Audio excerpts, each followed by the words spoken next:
Hey guys, welcome back to our YouTube channel learn science, of course learn social science. तो बच्चों, आज हम पढ़ने जा रहे हैं class 8 NCERT political science unit 5 chapter number 9 public facilities का पार्ट 3। तो बच्चों, होप सो कि आप लोगों ने पार्ट फर्स्ट एंड सेकंड देख लिया होगा। अगर आप लोगों ने नहीं देखा तो पहले जाकर आप लोग उन दोनों पार्ट्स को देख लीजिए। आप लोगों को डिस्क्रिप्शन बॉक्स में लिंक मिल जाएगी, प्लेलिस्ट में वीडियो मिल जाएगी, आप लोग वहां से देख सकते हैं और फिर ये वाला पार्ट स्टार्ट कीजिए। तो चलिए, जिन लोगों ने पढ़ लिया उनके लिए आज का पार्ट स्टार्ट करते हैं। तो आज का हमारा टॉपिक है द गवर्नमेंट्स रोल। तो बच्चों, बेसिकली हम लोगों ने पिछले पार्ट में क्या पढ़ा था? Water as a fundamental right to life, हम लोगों ने पानी को पढ़ा था। और फिर सेकंड हम लोग पढ़ रहे थे पब्लिक फैसिलिटीज। तो बेसिकली हम लोगों ने पब्लिक फैसिलिटी की डेफिनेशन में यही पढ़ा था कि वो तमाम सहूलियात, वो तमाम फैसिलिटीज जो कि किसी भी देश के सरकार द्वारा उस देश के नागरिकों को प्रोवाइड करवाई जाती है, उसको पब्लिक फैसिलिटी बोलते हैं। तो चलिए, अब हम गवर्नमेंट का रोल देखते हैं, क्योंकि ये गवर्नमेंट की जिम्मेदारी होती है। तो चलिए, अब हम गवर्नमेंट का रोल देखते हैं कि पब्लिक फैसिलिटी को प्रोवाइड कराने में गवर्नमेंट की क्या रिस्पॉन्सिबिलिटी है, उसका क्या रोल होता है। Okay, given that public facilities are so important, one must carry the responsibility of providing this to the people. जैसे कि मतलब बताया गया है कि पब्लिक फैसिलिटीज बहुत इंपॉर्टेंट है और समवन मस्ट कैरी, और किसी न किसी को इसकी जिम्मेदारी उठाना जरूरी है। This someone is the government, और ये जो समवन है तो वो गवर्नमेंट होती है, यानी गवर्नमेंट की जिम्मेदारी होती है। One of the most important function of the government is to ensure that this public facilities are made available to everyone. और गवर्नमेंट का एक मोस्ट इंपोर्टेंट फंक्शन ये भी होता है इस बात को इंश्योर करना कि ये पब्लिक फैसिलिटी सभी लोगों को प्रोवाइड करवाई जाए, बिना किसी जात पात के, धर्म के आधार पर, रेस, रिलीजियन, किसी के आधार पर भेदभाव किए बिना सभी लोगों के लिए जो है इक्वली प्रोवाइड करवाई जाए।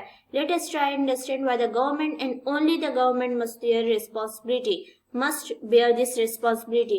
चलिए, अब हम लोग ये समझेंगे कि क्यों गवर्नमेंट और सिर्फ गवर्नमेंट को ही जो है ये रिस्पॉन्सिबिलिटी उठानी पड़ती है। तो चलिए, we have seen that private companies operate for profit in the market. जैसे कि हम लोगों ने देखा या फिर हम लोग जानते हैं कि प्राइवेट कंपनीज जो है वो प्रॉफिट के लिए जो है मार्केट में ऑपरेट होती हैं। You read about this in the chapter on the story of a shirt in your class 7th book. आप लोगों ने क्लास 7th बुक में इसको पढ़ा होगा, स्टोरी ऑफ अ शर्ट को पढ़ा, उसमें पढ़ा होगा कि किस तरह प्रॉफिट के लिए जो प्राइवेट कंपनीज है वो ऑपरेट होती हैं। In most of the public facility there is no part to be had. और most of the public facility में जो प्राइवेट कंपनी है उनका कोई हाथ नहीं होता, क्योंकि वहां उनको जो है कोई फायदा नहीं मिलता। For example, what profit can accrue to a company for keeping the drains clean और running an anti malaria campaign. तो आपको बताया जा रहा है कि मतलब क्या फायदा होगा किसी भी कंपनी को कि अगर वो जो ड्रेन्स होते हैं उनको साफ करवाए या एंटी मलेरिया कैंपेन चलाए, तो इसमें उनको कोई फायदा ही नहीं हो रहा है। A private company will probably not be interested in undertaking such work। तो इसीलिए जाहिर सी बात है, तो जो कंपनीज जो है प्रॉफिट के लिए चलती हैं उनको ऐसे कोई काम में जो है इंटरेस्ट बिल्कुल नहीं होगा।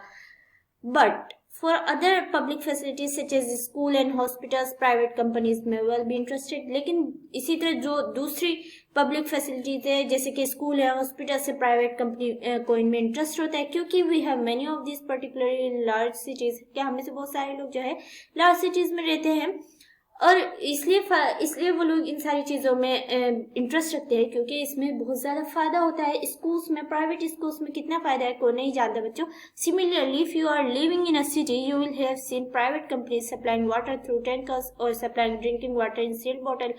शहरों में रहते होंगे तो आप लोगों ने देखा होगा कि जो प्राइवेट कंपनीज है वो टैंकर्स के थ्रू पानी सप्लाई करवाती है। अगर कहीं पानी खत्म हो जाता है, जैसे कि हम लोगों ने स्टोरी बोर्ड में भी पढ़ा था, लोग टैंकर्स मंगवाते हैं और सील्ड बोतल में जो है पीने का पानी बेचा जाता है। In such cases private companies provide public facility but a price that only some people can afford. तो ऐसे केसेस में जो प्राइवेट कंपनी है वो पब्लिक फैसिलिटी तो प्रोवाइड करवाती है, लेकिन एक प्राइस पर, और मोस्ट ऑफ द पीपल जो है उसको अफोर्ड नहीं कर पाते, कुछ ही लोग उसको अफोर्ड करते हैं। Hence this facility is not available to all at an affordable rate. तो इसका मतलब ये हुआ कि ये फैसिलिटी जो है एक अफोर्डेबल रेट पर सबके लिए अवेलेबल नहीं होती, बल्कि जो लोग पैसे वाले हैं, जिनके पास पैसा है, उन्हीं के लिए अवेलेबल होती है। If you go by the rule that people will get as much as they can pay, for then many people who cannot afford to pay for such facilities will be deprived of the opportunity to live a decent life। अगर हम लोग, कहा जा रहा है कि अगर हम लोग इस रूल के मुताबिक चले कि जो जितना ज्यादा पे करेगा उसको उतने ज्यादा फैसिलिटी मिलेगी, तो बहुत सारे लोग जो है फैसिलिटीज से जो है वो दूर रह जाएंगे और वो एक जो डिसेंट लाइफ गुजारने की जो अपॉर्चुनिटी है उसको खो देंगे। इट मीन्स के बच्चों फिर तो फैसिलिटी उन्हीं लोगों को ज्यादा मिल पाएगी ना जिनके पास ज्यादा पैसा होगा। Clearly this is not a desirable option. Public facilities relate to people's basic need. इसका मतलब साफ साफ ये है कि ये कोई डिजायरेबल ऑप्शन नहीं, बल्कि पब्लिक फैसिलिटी जो है सभी लोगों के लिए उनकी बेसिक नीड है। Any modern society require that these facilities are provided so that people's basic need are made. The right to life that the Constitution guarantees is for all persons living in this country। तो बच्चों basically वही कहा जा रहा है कि ये सारी जो पब्लिक फैसिलिटीज है एक मॉडर्न सोसाइटी के लिए बहुत जरूरी है। और ये जो राइट टू लाइफ है कॉन्स्टिट्यूशन का, जिसको हम लोग आर्टिकल 21 में, जिसको हम लोग शुरू से पढ़ते हुए आ रहे हैं, इसमें ये गारंटी राइट टू लाइफ जो है हमारे कॉन्स्टिट्यूशन का जो आर्टिकल है सभी लोगों के लिए, इस कंट्री में रहने वाले सभी लोगों के लिए इक्वली है। Their responsibility to provide public facilities therefore must be that of the government. तो इसीलिए जो पब्लिक फैसिलिटी की जो रिस्पॉन्सिबिलिटी है ये गवर्नमेंट की है। इट मीन्स कि गवर्नमेंट का काम है कि वो सभी लोगों को जो है ये राइट टू लाइफ के अंतर्गत जितनी चीजें आती हैं उनको सभी लोगों तक जो है पहुंचाए एक अफोर्डेबल प्राइस पर।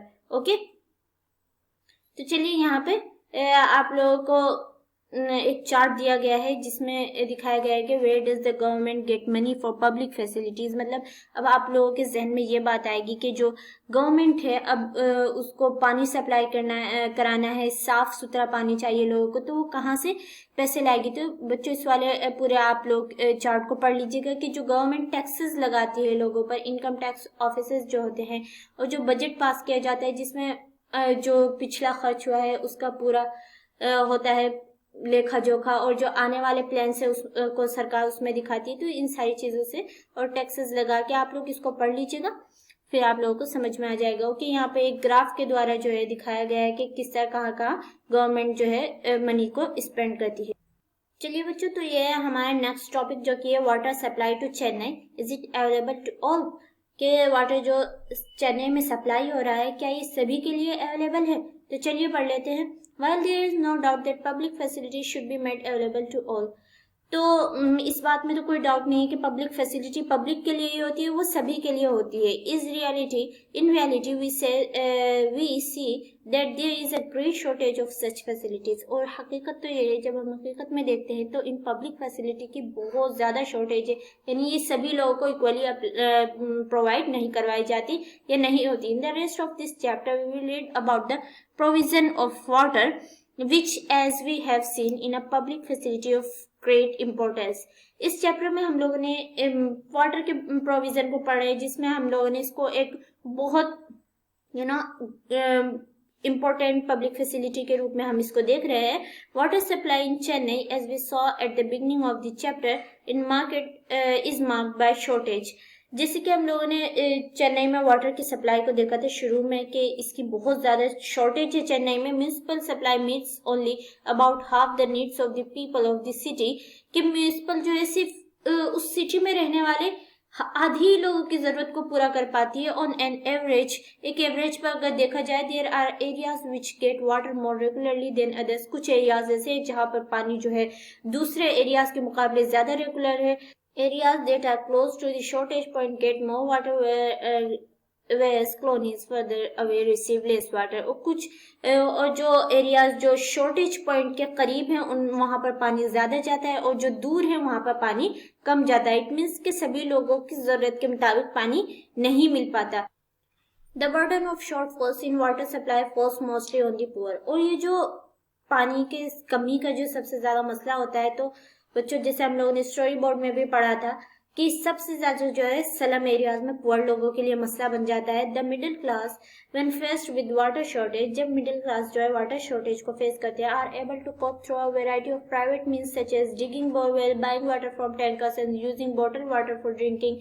कि जब मिडिल क्लास की फैमिली को पानी की कमी होती है तो उन लोगों के पास जो है प्राइवेट मीन्स को लोग यूज करते हैं, वैरायटी उनके पास, जैसे कि वो लोग जो है बोरवेल लगवा लेते हैं या फिर टैंकर से पानी खरीद लेते हैं और पीने के लिए बॉटल वाटर का यूज करते हैं।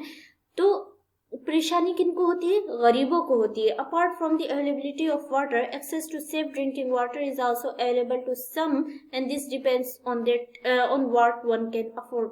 और ये जो अवेलेबिलिटी ऑफ वाटर है और एक्सेस जो है सेफ ड्रिंकिंग वाटर तक, ये भी कुछ ही लोगों के लिए अवेलेबल है और ये डिपेंड करता है कि एक आदमी कितना अफोर्ड करता है या फिर वो क्या अफोर्ड कर सकता है।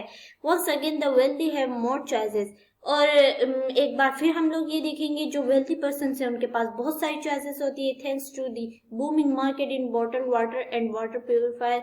और वो लोग मतलब कि वो लोग जो है, कहने का सेंस यहाँ पर यही है कि वो लोग जो है बॉटल वाटर का यूज कर लेते हैं और वाटर प्योरीफायर्स जो मार्केट में अवेलेबल है जिसके लिए थैंक्स कहा जा रहा है उसका यूज कर लेते हैं।